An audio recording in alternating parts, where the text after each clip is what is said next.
prêt pour la mort et dans tout ça les frères. Quand est-ce qu'on s'assaut? Quel est le son que l'avenir nous réserve? Quand est-ce qu'on se lève? Allons-nous laisser à la relève? Quand est-ce que la Guinée sera meilleure? Faut que le président de la République respecte l'opposition pour éviter une prise d'opposition de la population. Moi, je fais partie.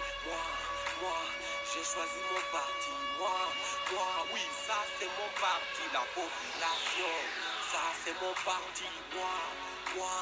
Moi, je fais... Et nous avons fêté. Pendant ce temps, les forces sociales se sont essoufflées. Et nous avons fêté. Pendant ce temps, l'essence est montée. Et nous avons fêté. Pendant ce temps, les politiciens nous ont trompés. Et nous avons fêté. Pendant ce temps, le port a été bradé. Et nous avons fêté. Pendant ce temps, on a continué à nous dribbler. Et nous avons fêté. Pendant ce temps, l'imam nous a insultés. Sa bêtise a été lâchée. Sa connerie a été tolérée par un pouvoir respirant de complicité, puisque c'est dans sa matrice même que de tels délires sont nés. Des individus qui ont perdu le sens des réalités se croient investis de la légitimité de tout cracher parce qu'ils postillonnent des sourates de fanfaronnades imbibées. Ils croient que ça leur donne le droit de nous polluer. Un imam qui se croit investi de toutes sortes d'autorités au point de penser que des inepties lui seront pardonnées. Tu t'es trompé d'époque, messieurs, à la tête mal enturbanée. La sagesse qui te sied a foutu le camp dès tes premiers mots prononcés.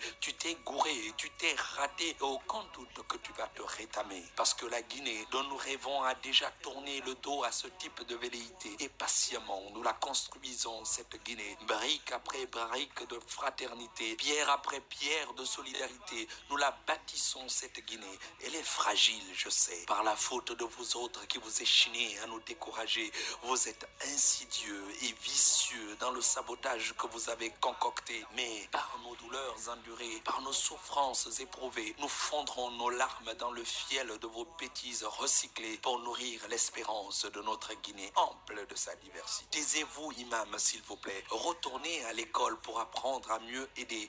Vous vous êtes égaré. Lucifer a pris possession de votre turban qui s'est rempli de saleté. En toute humilité, je vous dis que votre turban a déjà commencé à puer. D'ici, je la sens, la souillure qu'il a infectée. Pourtant, je suis loin d'être à vos côtés. Et pourtant, d'ici, je sens la piste de Satan qui l'a empoisonné. La question ethnique est devenue le baluchon qu'on ne sait plus oublier.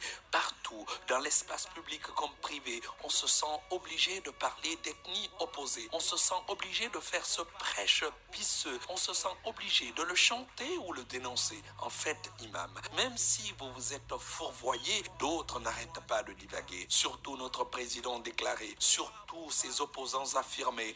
À chaque discours débité, tout le monde veut montrer qu'il n'est pas concerné. Chacun veut démontrer que c'est l'autre qui est dépravé. Les partis défendent des positions mal saucées. Ils se défendent que telle ou telle ethnie soit chez eux favorisée. Mais bizarrement, une langue prédomine dans leurs AG. Soussou, Poulard ou Maninka, le trio de tête excelle dans ce manège mal négocié. Chacun taxe l'autre d'être en tête de ce peloton insensé. Les petits partis mal fécondés jouent la culotte de chasteté, alors que dans le silence de l'obscurité, lorsqu'ils viennent chez les gros pour quémander, ils utilisent les mêmes arguments honteux. Et le peuple, ce peuple berné, ce peuple exulte dans cette danse dépravée. Tout le monde se défend en public d'être l'ethno auquel on veut l'assimiler. Dès qu'il se retrouve un espace ethniquement familier, il se révèle tout de suite d'être cet ethno patenté qu'il ne cesse d'abjurer. On passe notre temps à nous mentir en toute honnêteté et on s'étonne que les autres nous mentent et nous couillonnent à longueur de journée. Notre pays suffoque de ces attitudes d'hypocrisie certifiées. Nos rues pullulent de faux culs encrassés, englués dans des replis communautaires non assumés. Peut-être que si nous commencions par assumer que la préférence de notre ethnie ne saurait signifier la haine des autres communautés. Peut-être pourrions-nous couper l'herbe sous le pied de ceux qui pensent que leur famille doit tout écraser. Peut-être devrions-nous sortir des grandes déclarations de négation de nos individuelles identités. Peut-être devrions-nous nous demander que si ceux qui ont fait de l'ethnie leur fonds de commerce recyclé ne profitent pas de notre peur d'aborder ce sujet avec lucidité pour nous faire croire qu'ils sont les promoteurs de la nation Guinée, alors qu'en qu'en réalité, ils en sont très éloignés. Si un imam ou un politicien peut raconter de telles imbécilités, c'est parce que nous avons érigé cette question en diable dont il faut se méfier. C'est parce que nous passons le plus clair de notre temps à nous justifier, à nous innocenter, à nous invectiver, alors qu'aujourd'hui en Guinée, on ne pose presque plus la question de la compétence avérée. On se sent obligé de chercher des équilibres qu'on peut afficher. La question n'est pas qui sait faire le job réclamé. La préoccupation est plutôt des sous-sous. Il y en a assez, des peuls, on en a sélectionné, des malinqués, on a pu en trouver, des forestiers, il faut en chercher. Et on essaye de saupoudrer pour masquer l'énormité de ce faux débat engagé. Regardons un peu les partis politiques de notre chère Guinée. Lorsque le ressortissant d'une communauté est dans le parti supposé être d'une autre communauté, c'est sur un piédestal que l'énergumène est installé et il est exhibé comme preuve de la diversité clamée. Tout le monde sait que c'est de la couillonnade en toute clarté, mais on fait comme si. Terrible Guinée à se mentir à elle-même depuis tant d'années. Et cette affaire d'ethnocentrisme est devenue un joli fonds de commerce pour se remplir les poches trouées. Au-delà des hommes politiques qui sont fustigés, artistes, journalistes et activistes de la société, ils empilent les projets de tout acabit qui auraient pour effet de nous rapprocher, comme si nous étions séparés. Les institutions internationales filent le fric que par nos ressources naturelles elles nous ont piqué.